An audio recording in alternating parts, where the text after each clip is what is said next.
So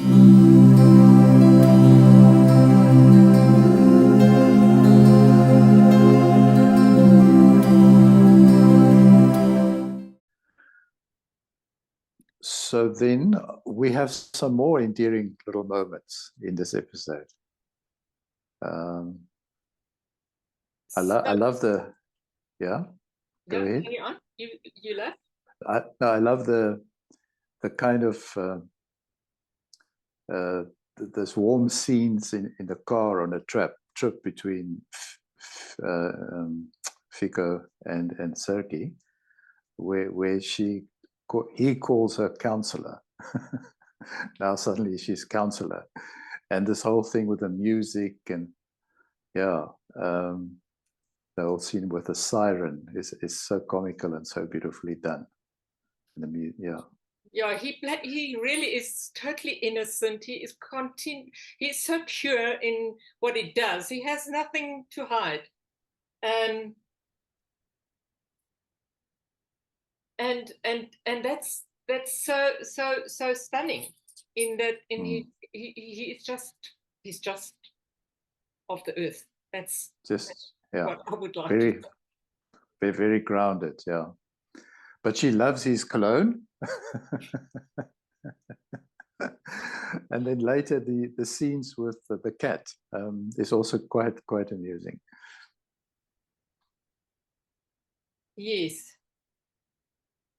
And then there is also a very short interaction where Toprak and Fico have a little chat, and Toprak shares with Fico that Zaman was his father's student, but that's not explained unless I missed it.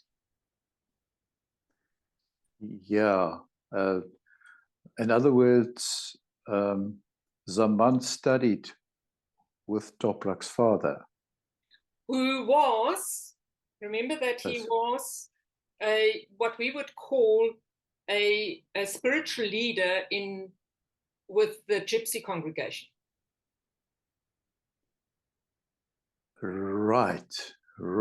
But there's also innuendos where the father blames him for being an artist, that he should have done something different. If I remember, we can just go back and check that. Yes. The thing is, I don't think that is in this episode. So the only thing is, what comes up in this episode is the link between Toprak and Zaman. Right. That's the only thing that comes up. And I think if there are future episodes, or if there's another series, we would get more insight into that, because it leaves us a little bit hanging there. Quite correct. But what it says is Zaman looks out for Toprak. Yes. And that's because really he got himself in trouble by beating up the mother's boyfriend of his daughter, right? The boyfriend of his previous girlfriend, with who he has now the daughter. There was an altercation. It seems like Toprak is this very hot-blooded, artistic temperament that can't hold his fist back. And so Zaman is helping him with that situation. So he gets a bit carried away, and Zaman is sort of being a voice of reason for him. And so we see that, so that comes in very shortly, and then we take it from there, where Fico shares his vulnerability, because he doesn't really talk about himself. And he shares that his mother took off when him and his brother were little children. And then they were left with a father whose next woman was very cruel to him and his brother. And so we see the vulnerable side of Fico coming through, the reason why he is so earthbound. He had to stand up for himself, had to stand up But again, we're talking about the relationship that the child relationship that is dependent on both the mother and the father. And when the mother left, the children lost both parents. They lost the mother and they lost the father, because the father then took another woman who was absolutely cruel to him. And so that's when my heart went out to Fico, because he didn't have a good relationship on the female side of his upbringing. And that comes through in not knowing how to actually address a female in a good way, because he doesn't quite trust a female, can he? So he's very, very shy around women. I notice when Sergei asks him or probes him to tell a little bit about whether he got married before, he says, no, we'll park that one for later as well. He didn't want to talk straight away about that story. And then we have this where Sergei sort of gives Fico a little kiss. It's quite a sweet scene there, where she makes him food and they sit there, and then they discover the cat the next morning, and that sparks a thing between them.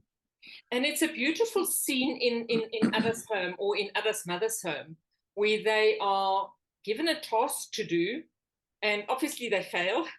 I mean, who can keep a cat inside that's really desperate to run away? And the fact that the cat then brought a mate, and so the whole thing is a little bit touch and go. Who are we in this situation? And what is our place? What is it that we are discovering in this place that is actually Ada's mom's place?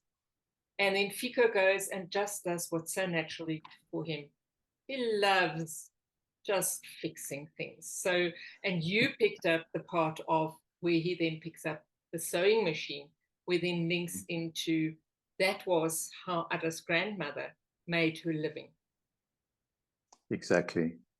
When Ada's grandmother stood up when she got the news that her daughter is going to get married, she stood up from that exact sewing machine and walked over and slapped her. So that whole scene is very poignant and full of energy. But he uses that and he fixes that. It's a kind of a symbolic moment that the constellation can be fixed, can be healed. The constellation work, yes, can be healing. Yeah. And so there's a lot of healing with those three articles in terms of the doll. There's a healing around that inner child in Ada. Then we have the mirror, which is a healing between Ada and her grandmother, or that special bond between Ada and her grandmother.